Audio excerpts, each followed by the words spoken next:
This podcast of the Gamecock Central Takeover Hour, presented by Firehouse Subs, is sponsored by AAA Heating and Air. The premier HVAC company in the Midlands is growing. Are you a top HVAC technician? AAA Heating and Air is looking for dedicated applicants to fill their fast-growing service department with top-notch HVAC technicians.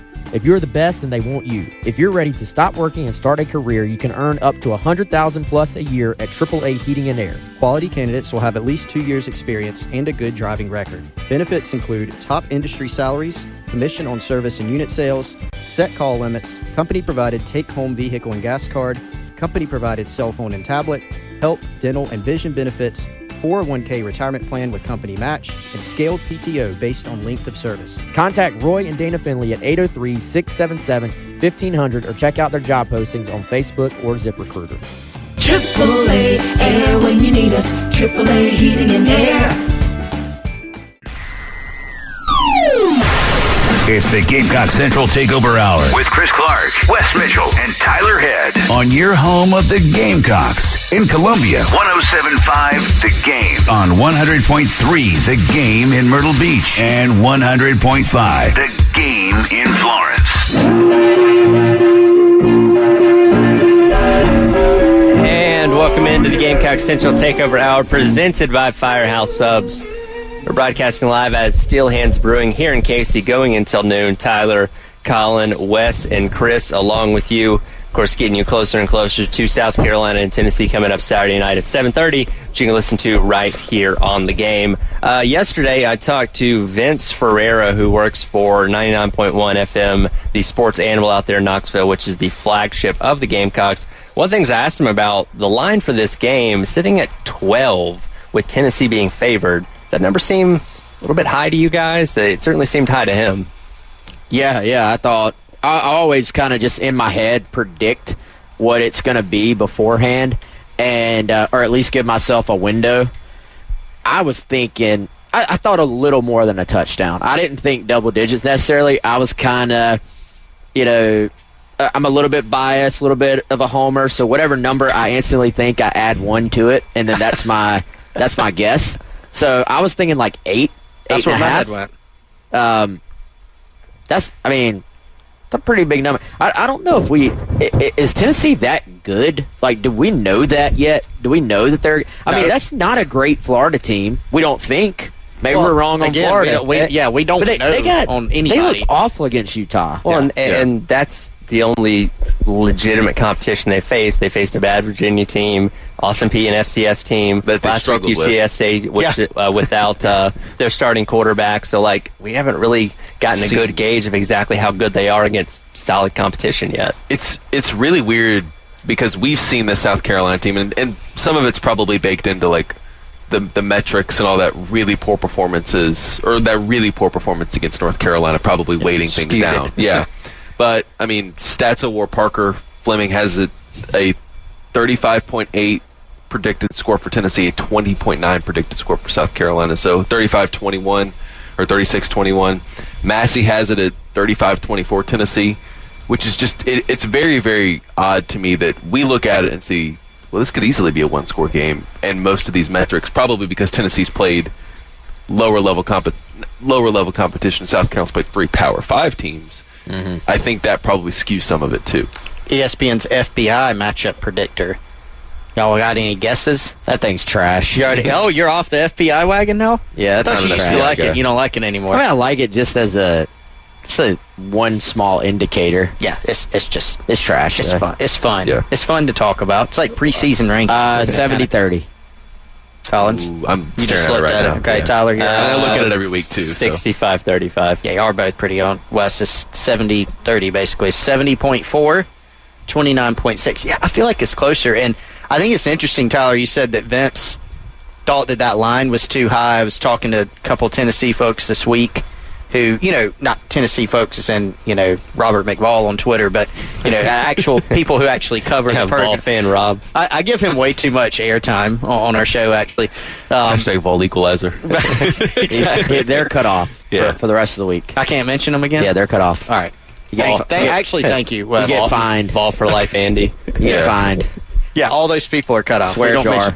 But I talked to some people who actually cover the program, know things about the program, and those folks are a little bit more down on Tennessee. Not as in they can't win this game or shouldn't win this game, but they tend to think it'll be closer. Some of them picking South Carolina outright. Some of them think it could go either way. Well, I think we all expected Tennessee to not have that big of an issue going into the Swamp a couple of weeks ago because we saw Florida, again, struggle against Utah. And then for Florida and now Florida had an amazing first half, and Tennessee certainly played better in the second half of that game, but Florida just had a lead that Tennessee couldn't overcome. But I think we all expected Tennessee to go in there and win that game when they didn't. It's like, whoa, maybe this Tennessee team isn't as good as we thought. Well, I always wonder how, sorry, Colin, I always wonder how much these metrics are still taking into account last year's data. Like at what point, I think some of them, I think they all kind of turn the page on from last year to this year at different points, probably. Usually mid-October. And probably different percentages as far as how much of last year they factor in.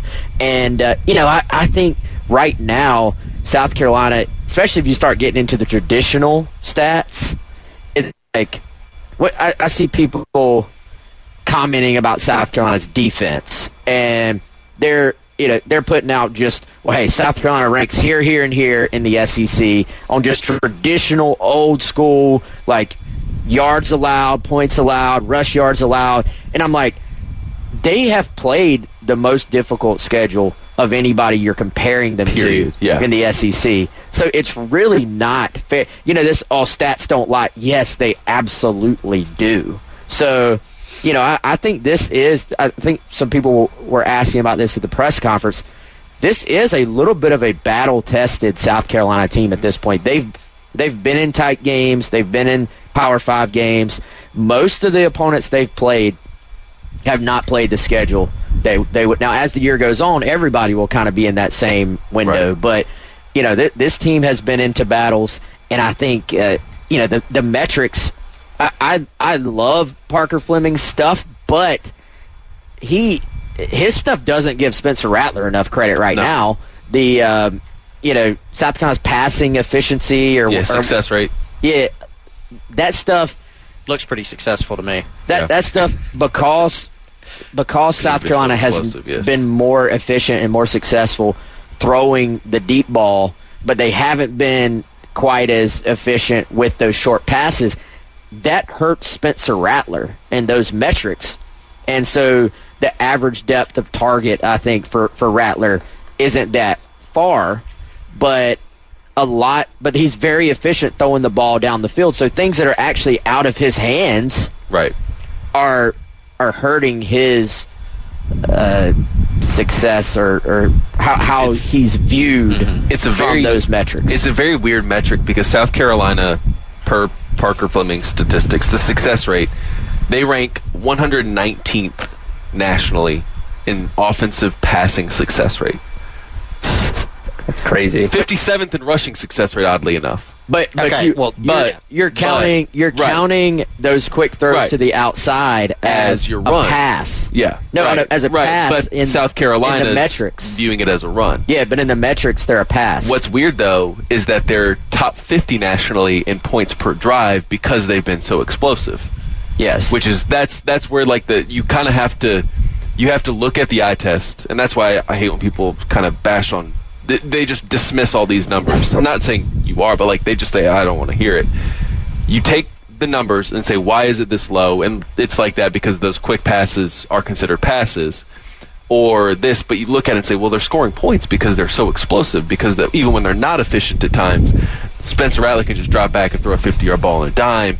And one thing I will say, and we've talked about it, if you're South Carolina, you know what you are right now. You've played North Carolina, an ACC contender, top 3 team in that league. You've played Georgia, the 2-time reigning national champion, predicted to go to the playoff again. You've played a Mississippi State team that, while not to that level maybe of North Carolina and Georgia, is still good. And even your FCS opponent is a top 10 FCS opponent. So you know what you are. You've gone on the road and played in Athens already. You've gone and done that.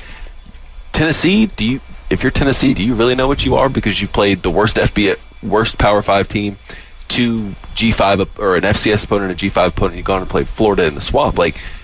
South Carolina, and you got beat in that one, right? And South Carolina, I think, has a better idea of what they are compared to what Tennessee doesn't know what they are compared to what South Carolina does. And I think that there's something to that. Does that mean South Carolina's going to go up there and win by 21 points? No, but I think that you have a better idea of what you build your game plan for if you're Dowell Loggins and Clayton White, because you know your personnel a lot more than maybe Tennessee does. Here's also where the metrics lose me a little bit, in that it was shared, a video of the Leggett short throw, run after the catch. It was shared as an example of, here's Rattler getting a big play, getting credited with 75 yards passing from a short throw. But that also does not take into account, like we said, we were debating on, was it the 3-read throw, the deep ball, or that one. I think that was at least his second option, maybe his third. But he reads the defense. He goes to at least his second, maybe his third option. He slides a little bit in the pocket. He throws the ball from a 3/4 angle, and he hits Leggett in stride. So you can sit there and say, well, hey, the metrics sort of make a quarterback they tried to kind of divide up that a 75-yard throw in the air is different than a 5-yard throw that turns into a 75-yard throw. However, then you also lose the nuance of he didn't just throw the ball out there. The guy had to adjust to it. The guy broke 3 tackles and then did everything on his own.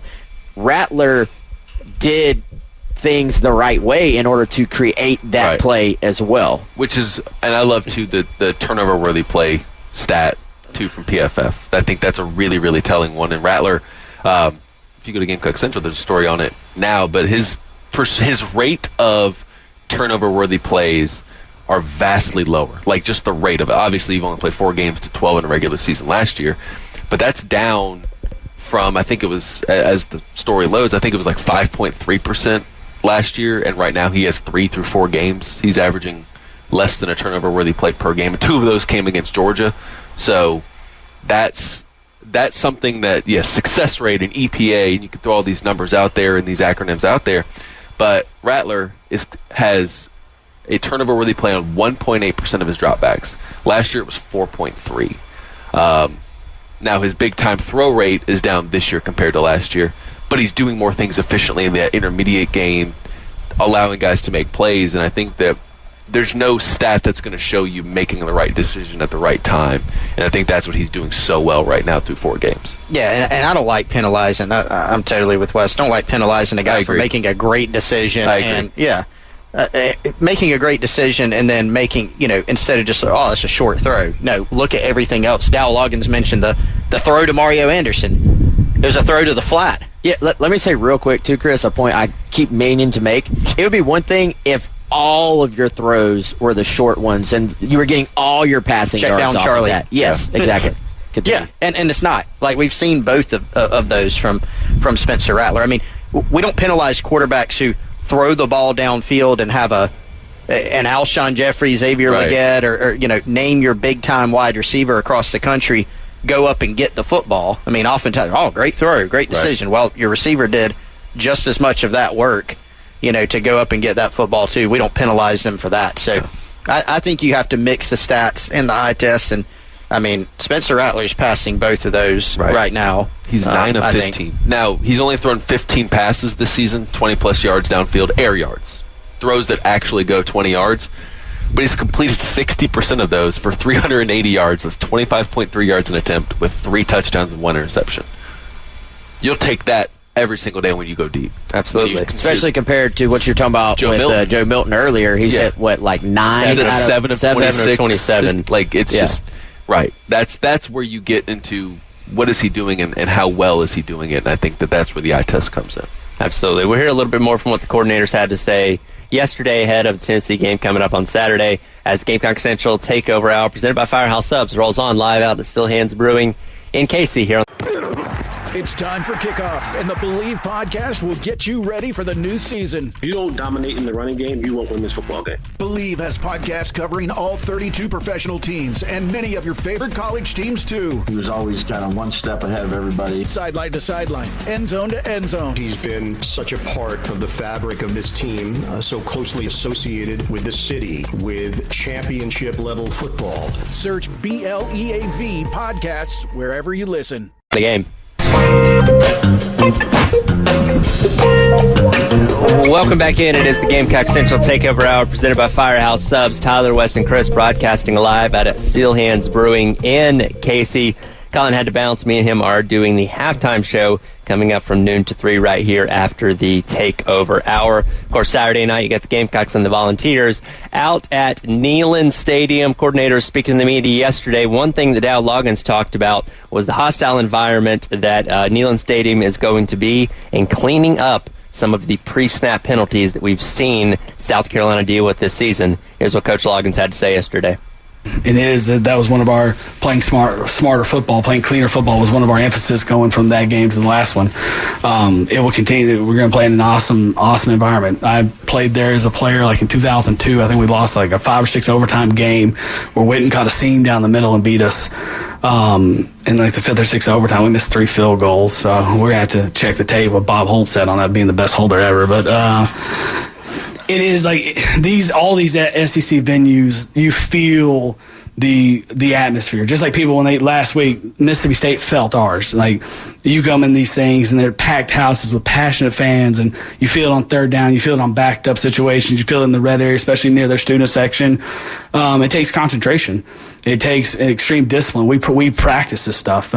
We didn't do a good enough job coaching it last week or 2 weeks ago against Georgia because there are too many pre-snap penalties.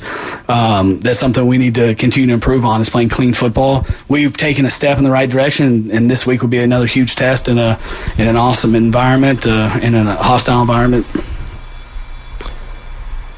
Anytime you go to another SEC school, it's always going to be a great environment. When we talk about Neyland Stadium this weekend, 100,000 people obviously fired up from what happened at the end of last season. It's going to be even more hostile this time around. He mentioned that Georgia game a couple weeks ago where he had the likes of Babalade, Gargiulo drawing some pre-snap penalties just because purely they'd never played in an environment that like that before. And you take it again with Neyland Stadium this Saturday and you're turning it up to an even higher level. So, again, are you going to expect 1 or 2 of those things to happen? Sure, but it's something you can't have consistently happening throughout the game on Saturday. I think you can't let it snowball, and I think if you one thing I think Spencer has also done a great job of just you'll see him go, pat his guy on the helmet and kind of verbally, hey, we got this. And I think when you have your quarterback who sort of is kind of willing to kind of will his guy forward and say, look, let's forget that it happened. Let's go get the next one. You just can't let it snowball. You can't let it get in your head. I tend to think the biggest issue too with those things is that it sometimes just allows your opponent to time your snap a little bit better, because a lot of times you're in a silent count and it sort of affects everything about your operation. It will be a factor. It always is. There's a reason that Vegas, in general, gives you 3 points for home field advantage. It's a real thing. I do think, like we've talked about, South Carolina's now been in a hostile environment. They've been in a big neutral site environment in an NFL stadium. For Babalade to just experience that, for Trovon Ball to get some snaps against Georgia, all those things I think will help you going into this week. But, yeah, it's obviously a factor. It always is.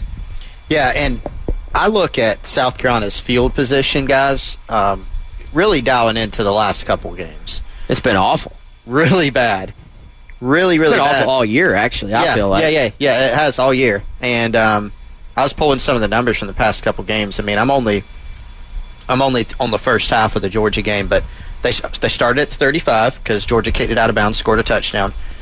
After that, they were 25, 12, 20, and 8. That's their own yard lines. And they still managed 14 points against Georgia, which is pretty good, right? And I think that speaks to the explosiveness at times of this offense, being able to put some things together. Well, go and look at Mississippi State. I don't have every single one of those yard markers in front of me either, but they had 5 touchdown drives in that game. 2 of them were 98 and 99-yard drives. If you're talking about betting lines, I would lay down a lot of money on teams not putting together 98, 99-yard drives with any type of consistency. Especially considering you'd never done it in the Beamer era prior to that. Yes. I mean, it was, you look at that field position and go, oh, boy, this could go badly, right? And it can, and more often than not, it does, because more often than not, you're bogging down, you're punting it back to the other team, they're getting it around midfield, and they've got to make it 20, 30 yards to even get into field goal range, right? but they had a 98 and 99-yard drive. They had 2 others that were 75-yard drives, and then their other touchdown in that game came after a Mississippi State fumble where Judge Collier did run the football into Mississippi State territory. You had a very short field on that one. Point is, they didn't have short fields in the game. They had been manufacturing things on offense. Now you go to what we heard Loggins say. If you have a punt down on the 1 or 2 yard line in Knoxville, that is a lot different than having it down Williams-Brice. Now you've got the crowd in your ear, you got communication, you got the potential for, some procedural things related to the noise, the communication of Spencer Rattler getting you in and out of certain looks. It can cause you a lot more problems. You don't want to be in those situations on the road. Spencer Rattler has shown he's good enough to get you out of some poor looks, cover things up, spaghetti sauce, as Dow Loggins has said, but you don't want to rely on that over and over throughout the year. First of all, I really have come to enjoy the Dow Loggins press conferences. You don't quite know what you're going to get, but I do think you get a lot of just him being genuine and honest about things, not as much coach speak. Spaghetti sauce is probably not my favorite of the Dow-isms. He's used it a couple times. Yeah, that one's not my favorite, but he's got some good ones. To Chris's point, and going back to, I don't know why we're giving Parker Fleming so much run today, because I'm just holding my tongue on getting in a Twitter battle, because there's more talk on here about Rattler, and the implication is that a lot of what he's doing is by just throwing short passes, which, if anything, those short passes have not been that successful. It's been the deeper balls that have been successful. But anyway, I digress. Field position for South Carolina, and I don't know if this is just average or if it's run through some other metric that I probably won't understand. Either way, 124th in the country for South Carolina's offense as far as starting field position. Right. We'll certainly dive more into those numbers as we continue to preview South Carolina and Tennessee again coming up Saturday night at 7:30. As always, though, we thank our friend Larry Chandler and Firehouse Subs for being such a great supporter of the Gamecock Central Takeover Hour presented by Firehouse Subs. Yep, had Firehouse Subs yesterday, guys. It was Wednesday, so I hit up the sub of the day, which was the New York Steamer, and it was absolutely fantastic. And they still have a sub of the day for every single day of the week. But let me give you a newer recommendation today. You may have heard us talk about it on the show. It is back for the first time in quite a while, and that is the King's Hawaiian Pork and Slaw Sandwich. Slow-smoked pulled pork, melted pepper jack, sweet and tangy slaw, sweet mustard sauce, and mayo on a toasted King's Hawaiian bun. And they also recommend, guys, pairing it with Firehouse Subs Tropical Cherry Limeade. Great combo. You can order it on FirehouseSubs.com via the Rapid Rescue, so it is waiting on you when you get to the Firehouse Subs of your choice. There are 14 different locations around the Midlands owned and operated by our good friend Larry Chandler. Get it there, or download the Firehouse Subs app to earn yourself some rewards toward future purchases. FirehouseSubs.com, the Firehouse Subs app. That's the King's Hawaiian Pork and Slaw Sandwich. All right, I got to bounce to get back to host 12 to 3 with Colin back in the Herndon Chevrolet Studios. Wes and Chris will continue to drive Gamecock Central Takeover Hour presented by Firehouse Subs live out at Steelhands Brewing in Casey, going until... You loved Lala Kent on Vanderpump Rules. Now get to know her on Give Them Lala. The Gen Zers, they love to be Gen Z, are calling Margot Robbie mid. On what planet is Margot Robbie a mid? Who's judging this? Are women judging it? The people, the forward haircuts? Yeah. Don't bring my people into this. The people with the foreheads, babe. We all agree that she's a 10? Yes. Give Them Lala wherever you listen. Soon.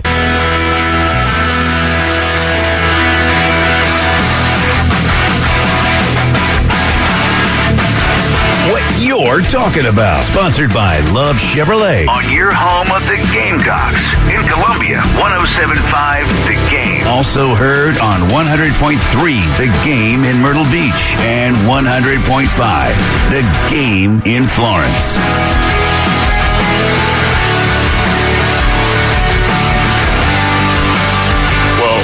We always talk team defense. I'm not going to blame it all on one player by far, but all of us in that room, in that defensive side of the ball, we definitely know that the full body of work right now is not what we want, and we know we all need to improve. But our guys are fighting, they're practicing, They look at each other in the eyes. There's no finger pointing. And if you have that kind of culture, you can always fix things in the middle of a game without guys sitting on the other end of the bench, and then you end up losing that football game. A bad culture team would have lost that football game because of what was going on individually and as a group and as a defense. But our culture brought us together, starting with Coach Beamer, our seniors, our leadership. That game would have easily got lost, but those guys are great character guys, and they was able to stand tall. Wes Mitchell here, Chris Clark, live, Steelhands Brewing, 2350 Foreman Street, Casey, South Carolina. Hanging out, beautiful fall weather out here at Steelhands. That, of course, the voice of Clayton White, South Carolina's defensive coordinator, talking about a couple of the issues South Carolina had, giving up some long pass plays in the game. I did notice, first of all, Chris, I thought it was good. Clayton White, right off the top, said, look, hey, it starts with me. And I think not that you always have to win a press conference or, that it matters. Ultimately fans are going to judge you on the field stuff. But I think it goes a long way if there's an issue. Some coaches we see sort of avoid taking ownership when there's an issue. And some coaches are very quick to say, look, it's my defense. If something doesn't go as planned, it starts with me, and then it kind of trickles down to everybody below me. Also, he made a point at a different point in the press conference to talk about, hey, they tried to get us on one of the same exact plays that Mississippi State had successfully hit South Carolina on earlier in the game, and South Carolina defended it perfectly later on in the game. So they were making adjustments, as Clayton White said, within the game. And, so I think some of this, Chris, some of what you saw Saturday, you credit Mississippi State. They found a good matchup. They executed it on all ends. Their receiver, dude was fast. He was making plays. And, Will Rogers looked as comfortable as far as just making throws. Like throws we saw him miss quite a bit leading into this game. It felt like Mississippi State maybe simplified a little bit on their end and just got him back to doing what he used to do. So some of that you credit Mississippi State. I tend to think South Carolina, I don't watch one game and say, oh, they can't defend the pass down the field. Our team's starting to kind of attack, and this is not about any one player. Have they kind of attacked the nickel position, regardless of who's kind of rotated in there? Yes, I think that is fair to say. If there's one area teams have attacked in the passing game, it kind of has been the nickelback spot, even though multiple guys have played that position. So that's maybe something to keep an eye on moving forward. But I also think you go into a game like this, I'm sure that's been a big focus and practice this week for South Carolina is trying to take away some of the things that Mississippi State exploited this past week. Yeah, I think it's one of those situations where if you're taking a really simple view, you could just say nickel spot has not been good enough in coverage. Is there truth in that? Yeah, sure. But there's also some more complex issues as to why. So, if you look at the Mississippi State game, one of the deep balls, not a touchdown, DQ slipped, actually. Another, at least one or two, I think Shane Beamer actually referenced this either in his post-game presser or on his Sunday teleconference. There's no safety help when there should have been, right? And so your guy's out on an island. There have been other instances in which guys haven't played with good enough technique and have gotten beat, or they've been outrun. But to your point about nickel, we have seen, Wes, 4 guys take snaps there. Keenan Nelson Jr. started week 1. We've seen Kawan Banks. We've seen David Spalding, who had a stretch where he was banged up. He's come back in and has played and helped. We've seen DQ Smith there. He's spent some time at nickel. He spent some time at safety.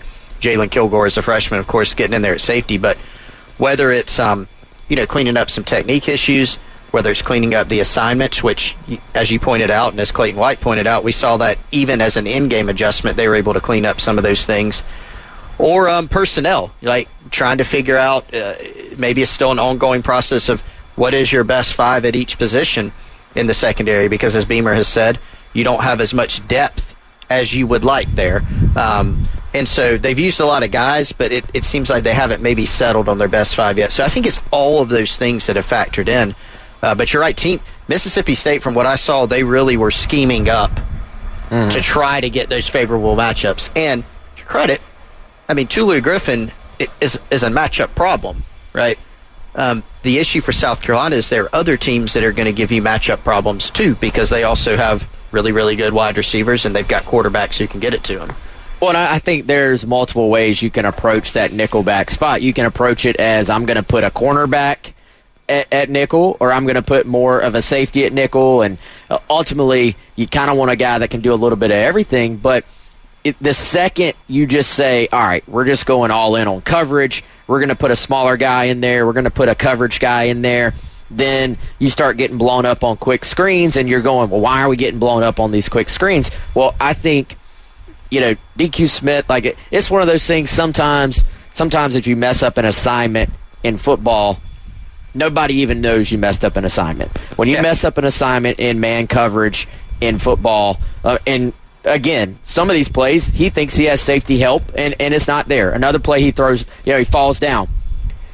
But you naturally, fans are going to remember, oh, I saw him get beat. They don't see all the other plays where he's in coverage and doesn't get beat, and they don't see all the plays where he set the edge playing that nickel spot. They don't see he's actually been one of South Carolina's best blitzers off the edge. So when you have a guy at that nickel spot who has a knack for getting into the backfield, blowing things up, that provides value as well.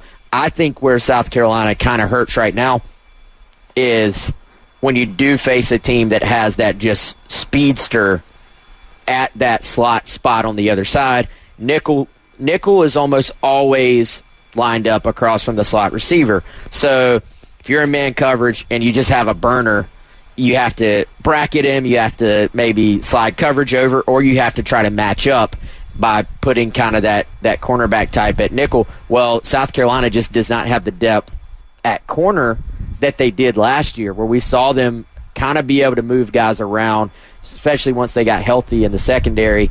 They were able to, I thought they don't win that game against Tennessee last year, in my opinion, if Cam Smith was not available to slide over there.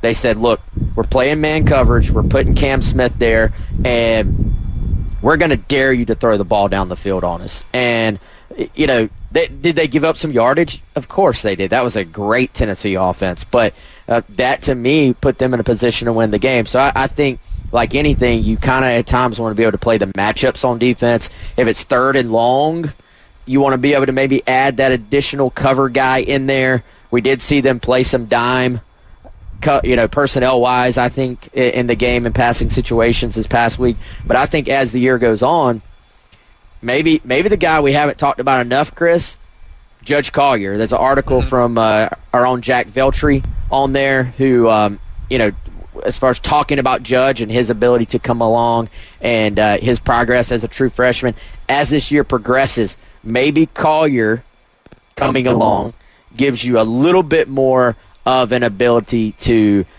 maybe slide a Marcellus Dial over to nickel potentially. He's worked there before. Cam Smith, 80 snaps at slot corner, which is what PFF calls it, nickel, against Tennessee last year. Was huge in that game. Yeah, he basically followed Hyatt around. So, all right, y'all, we will continue the defensive back conversation, and we'll be talking about what South Carolina may do to try to match up with this Tennessee passing attack, and Joe Milton, the entire crew, and the kind of new-look Tennessee passing attack.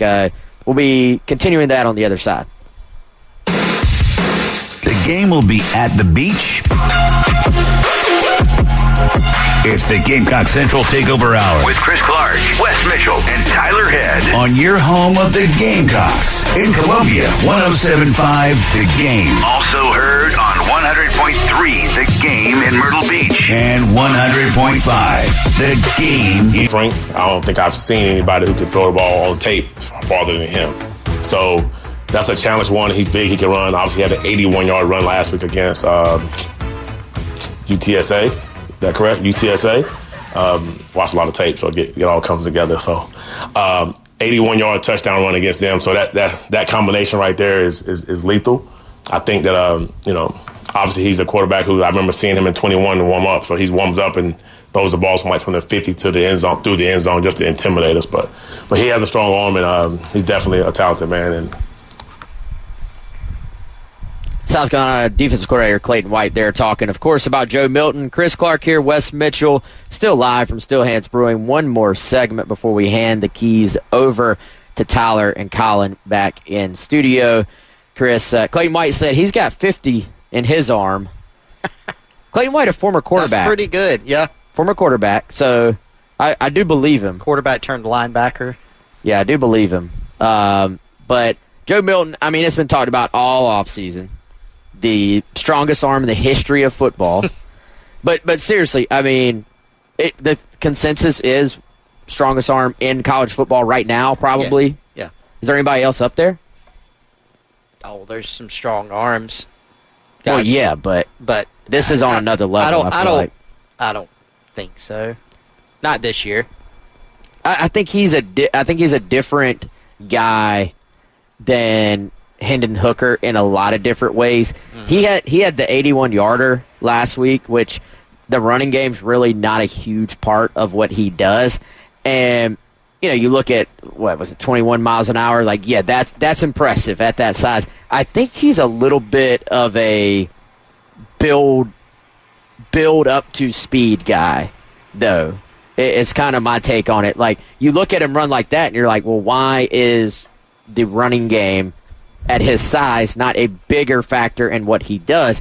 I think it just takes a little bit of time for him to sort of get going, which when you're playing in these kind of 4, 5, 6, 10-yard windows, which is generally where you're running the football, it's just maybe he's not as explosive as Hendon Hooker, I think.